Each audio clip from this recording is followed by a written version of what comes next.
Welcome to Animal Atlas. Come with us around the globe and explore the animal world and its jungle animals and desert creatures. We'll meet wildlife on the savannah and see our underwater friends. And animals from the Arctic Circle. Anywhere, everywhere animals live. It's always an adventure.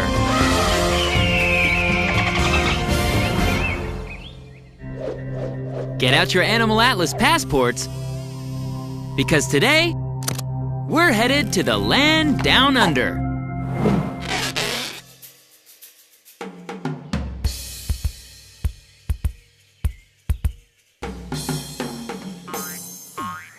Where some of the most interesting and unique animals in the world are in residence. G'day, mates. Oi, let's hoist our swag and cuppa, round up the camera blokes, give the great Australian wave to the blowies, and head to the Aussie Billabong, where it's looking dinky-dee. No winging, we're headed whoop-whoop. You right? Oi, oi. Just trying to get in the Aussie swing of things, right, mate? Australia is a continent in the southern hemisphere, which is where the term down under comes from. The equator slices through part of both South America and Africa. But only the continents of Australia and Antarctica are completely down under. What is Australia like? Well, this is a North American desert, but you get the idea. The largest part of Australia is desert or semi-arid. Australia is the driest inhabited continent and the flattest. And it has the oldest and least fertile soil. Though there are rainforests, woodlands, and grasslands in the northern part, the majority of the human population lives along the temperate southeastern coastline. A lot of Australia's endemic animals, or animals native to the area, live there too. Want to meet some of Australia's most beloved animals? Here's one, the koala. This cute and cuddly animal, with its round fuzzy ears and rubbery nose, looks a lot like a teddy bear. Or, a little bit like Albert Einstein, now that we mention it. But this little creature is not related to any members of the bear family, whether black, brown, or honey-loving. Koalas, instead, are members of a group of pouched mammals called marsupials. Who else is a marsupial? Australian natives like the kangaroo and the wallaby, among others. A marsupial is born live, just like puppies, and not hatched from an egg in the manner of most reptiles and birds. But unlike these puppies, marsupial babies are so tiny and undeveloped that they must continue to grow in the mother's pouch, often for weeks and months, before setting off or up on their own. Yes, the koala looks cuddly, but their fur actually feels more like the wool of a sheep. Koalas live in trees, and to help it climb, it has special claws. There are 2 thumbs on its forepaws and ridged skin on the bottoms of its feet for traction. Though they may look delicate, koalas have strong arm and shoulder muscles. Not only can a koala climb 150 feet to the top of a tree, it can also leap from treetop to treetop. Really? Koalas are slow-moving animals that need to sleep a lot.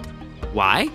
Their metabolic rate is slow because of their high-fiber, low-nutrient diet. Sleeping not only conserves energy, napping is a nice way to spend the afternoon, too. The best way to sleep in a tree? Plant your bum firmly into a fork in the branches, close your eyes, and... Were our slow-moving koalas to venture down to the ground, like this, they would be easy prey for predators. Best to stay up in the tree. Besides, it's up in the tree where the koala finds its food. What does the koala eat? Only eucalyptus leaves. Eucalyptus, eucalyptus, oh tasty eucalyptus. Sound boring? Not at all. There are more than 600 kinds of eucalyptus leaves, and the koala is a true connoisseur. Each kind tastes just a little bit different. In case you were wondering, the koala's scientific name is Phascolarctos cinereus, which means ash-gray pouched bear. sums up this adorable animal. All but that part about the bear. Not all Australian animals live on land. One distinguished resident makes its home in the rivers in Queensland, Australia. Meet the Australian lungfish. This big fish can be found in deep pools in still or slow-flowing water. It's called a lungfish because, in addition to its functional gills, this lungfish has one lung, and it can survive living in stagnant and/or low-oxygenated water by breathing air from the surface every 30 to 60 minutes. And you thought only aquatic mammals could do that. Ha! The lungfish is easy to identify. Just look at that long, heavy body with large overlapping scales, and those sturdy pectoral and pelvic fins, which almost resemble flippers, like a sea lion might have. Lungfish are long-lived fish. See this lungfish with the dark blotches? He's been a resident of the Shedd Aquarium in Chicago since it opened in 1930. That makes Granddad Lungfish here close to 80 years old. Yes, that will shock even those animals with longevity as their middle name. When we come back to Animal Atlas, we'll meet some more Aussie wonders. Oi! But first, let's see if you can guess this animal fact. Of the 7 continents on Earth, which has only one country? A. Antarctica. B. North America. C. Australia. Or D. Asia. The answer coming up when we return to Animal Atlas. We're back. Did you guess the right answer to our question? Of the 7 continents on Earth, which has only one country? The answer is C. Australia. Yes, the continent of Australia is the home only of the country by the same name. Oi, you knew that answer, didn't you, mate?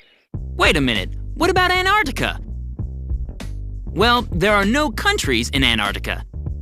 The United States and many other countries have science stations there, but no one owns the land.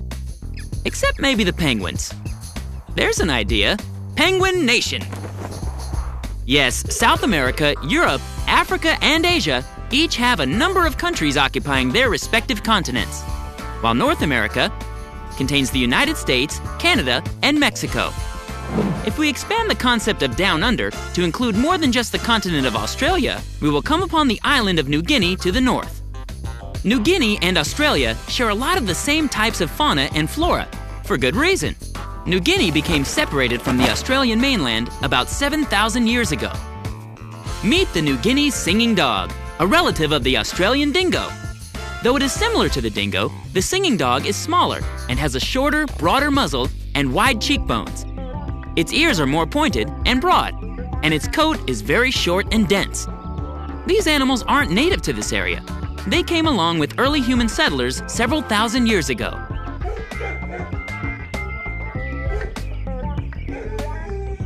Watching the singing dog behaving like this, tail wagging, cheek kissing, and happy to see the keeper, you have to wonder, is this a wild dog? Like, say, the African wild dog? Or the fox? This singing dog seems suspiciously like our domesticated dogs, doesn't it? New Guinea singing dogs are pariah dogs, and since they have remained isolated on this island for almost 6,000 years, they might just be the oldest of the pariah dogs. When we use the word pariah, we usually mean outcast. But a pariah dog means a half-wild mongrel dog, like a junkyard dog. A very friendly junkyard dog. Singing dogs have a very flexible spine and joints, which makes them very agile and cat-like. But they're named for their unique howling calls. They sound at first like a wolf,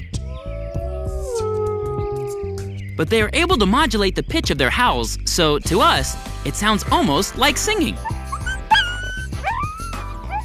Other animals sing, the siamang, for example, and whales too.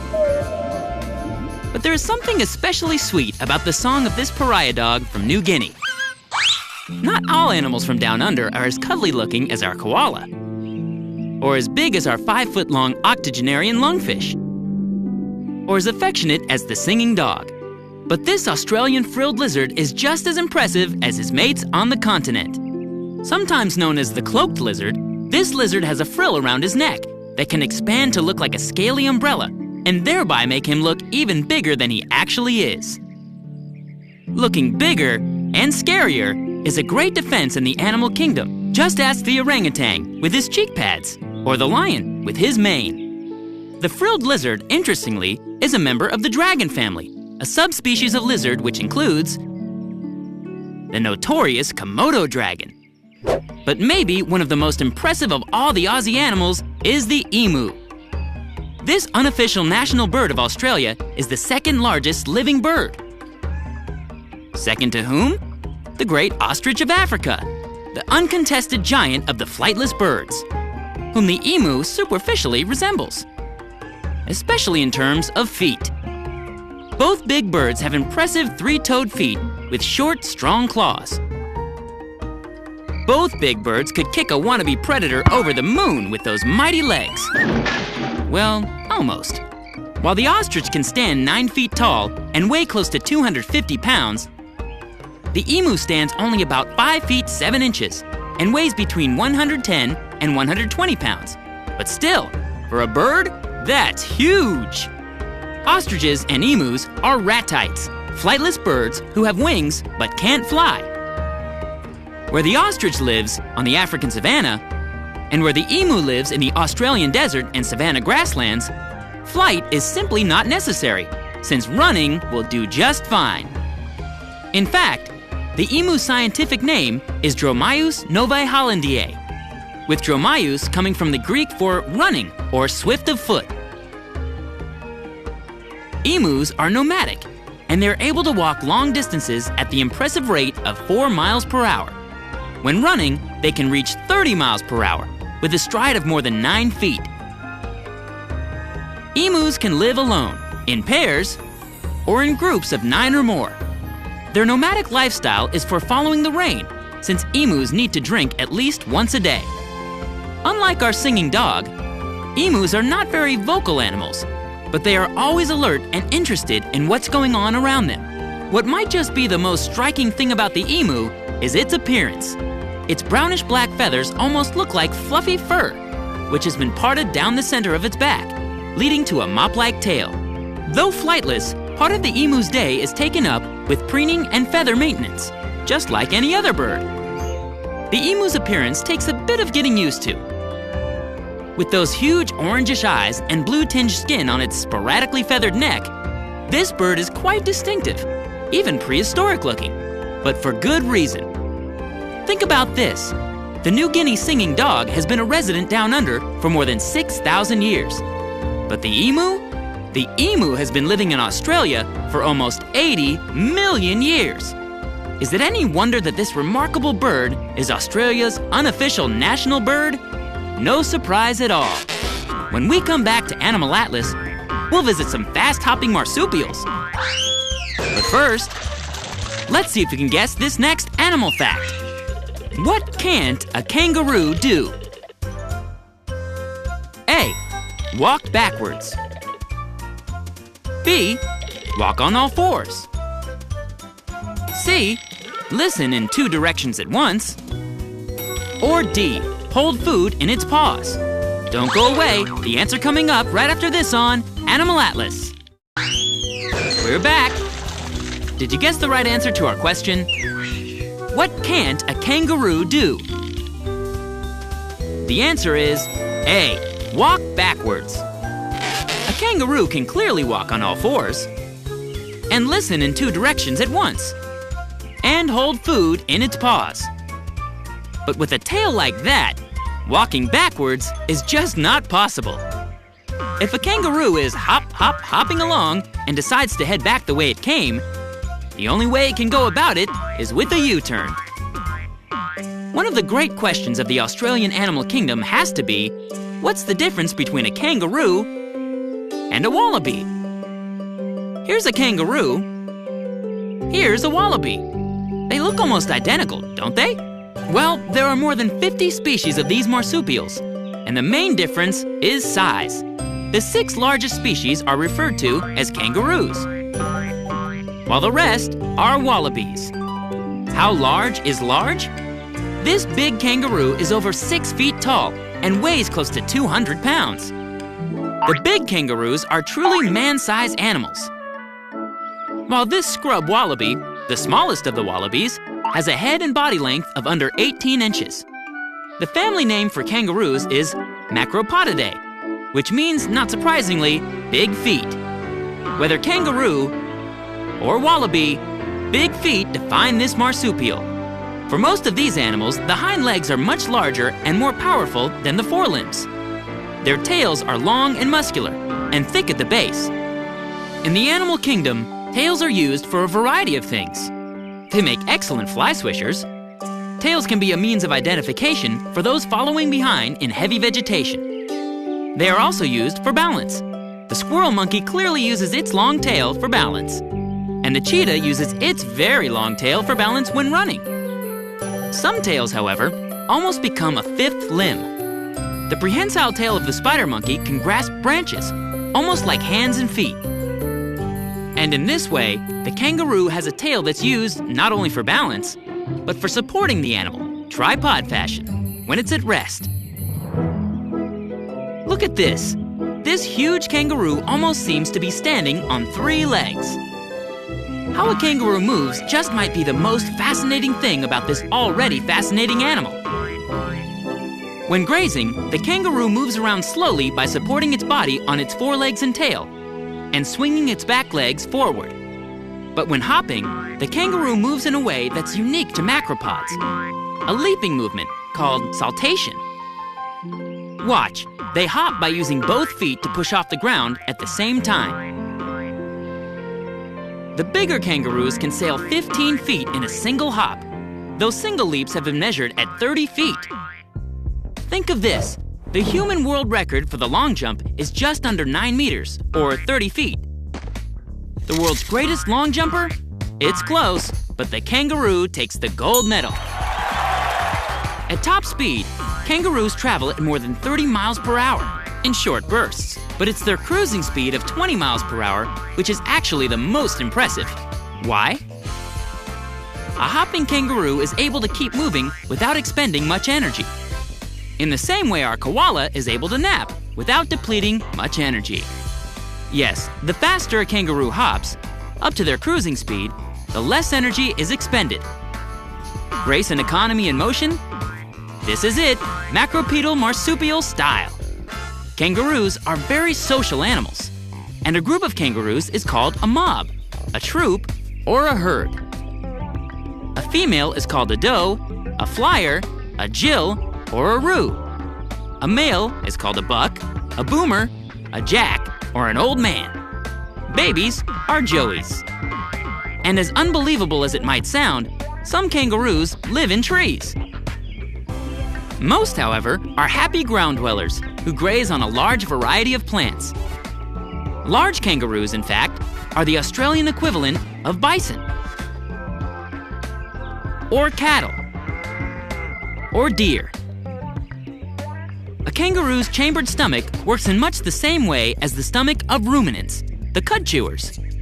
First, they swallow what they eat, then they bring it back up and give it another good chew. Kangaroos and wallabies have good peripheral vision and a keen sense of smell. Their large ears assist in their acute sense of hearing. Wallabies use their small front paws for feeding, or for grooming, or for a quick wash, or for any other task that requires a nimble pair of paws. Yes, kangaroos and wallabies are noble, amusing, and remarkable. It's no wonder the kangaroo is the national symbol of Australia.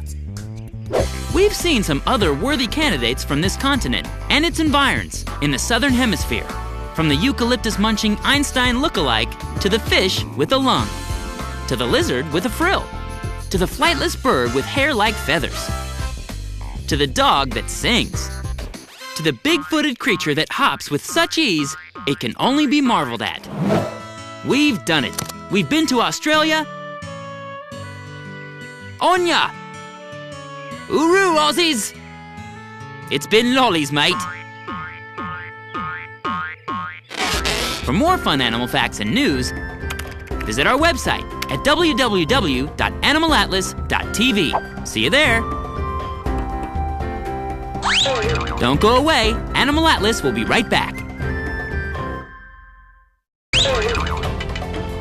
Until next time on Animal Atlas. Oi! G'day! Hey, Bob. Hey, Phil. People out there? Yep, people.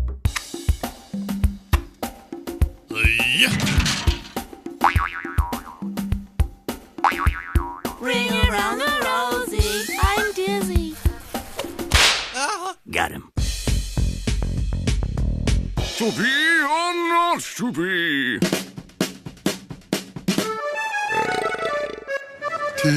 Bubbles.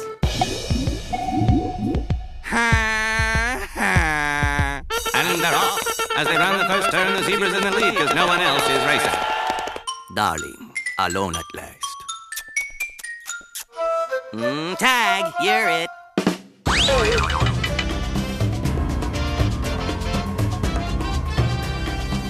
Once again, we've traveled the globe from North and South America to Africa and Asia to Australia and every fascinating place in between. We've met all kinds of incredible animals and learned some important facts about their ability to survive and flourish on our planet. And with our help, we'll make sure they're around for a long time to come. Join us next week for another amazing adventure on Animal Atlas.